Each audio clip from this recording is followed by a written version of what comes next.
Good day, everyone! My name is Regine Agustin. And I'm Del Luna. So today we will be doing floor plan. Let's go! Good day everyone. So here's our floor plan. So here we have living area with 19.2 square meter. Then here we have dining area with 18.5 square meter.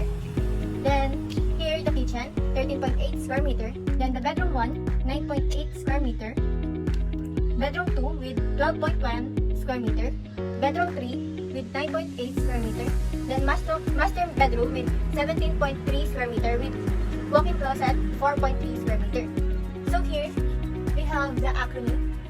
First, the BTU, which means British Terminal Unit. Then HP, the horsepower. Then MS is the morning sun with 10%. Then ES is afternoon sun with 15%. Then W is window, 200. Then DOA is the open area with 10%.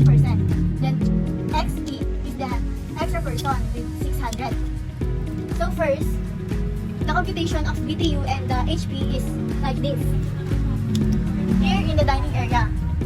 The dining area, we have 18.5 square meter. So, hanapin natin yung BTU. So, kung meron tayong 18.5 square meter, ita-times natin siya sa 600 BTU. So, equals to is 11,100.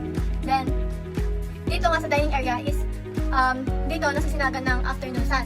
So, 11,100 plus 15% equals to 12,765. Then with window, we have 2 windows here in the dining.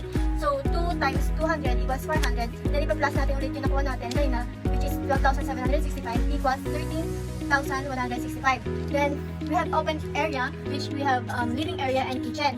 So ipa-plus natin yung 10% sa nakuha natin kanina equals to 14,481.5. Then syempre mayroong extra person din na sa dining, di ba? 5 times 600. So, equals 3,000. Plus yung nakuha natin kanina, equals 17,481.5. So, yun yung total ng BTU natin. So, kung naman ulit natin yung HP or yung horsepower, so yung nakuha natin sa BTU, i-divide natin siya sa 9,000. 9,000, dahil 9,000 siya kasi 9,000 per meter. So, equals 1.94. Equivalent nun is 2.0 horsepower. So, ganon yung pagkuha ng BTU and horsepower. So, dito sa living area, may nakuha tayong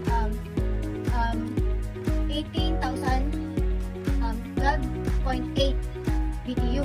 Then, the horsepower is 2 HP. Then, dito sa bedroom 1 naman, yung BTU dito na nakuha natin is 6,080. Then, the horsepower is nakuha natin 0.68. So, equivalent nun is 0.75 HP to 1.0 HP. Then, sa bedroom 2 naman natin is, nakuha natin na BTU is 8,060. So, nakuha natin sa HP is 0.90. Equivalent nun is 1.0 HP. Then, here naman sa bedroom 3, nakuha natin BTU is 7,468. So, the HP is, nakuha natin is 0.82. Equivalent nun is 0.75 to 1.0 HP.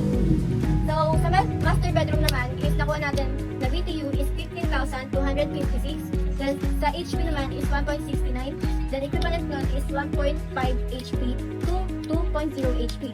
So, ganun lang yung pagkuha at yung mga nakuha naming BTU at horsepower. So that's all. Thank you. That's all! Thank you.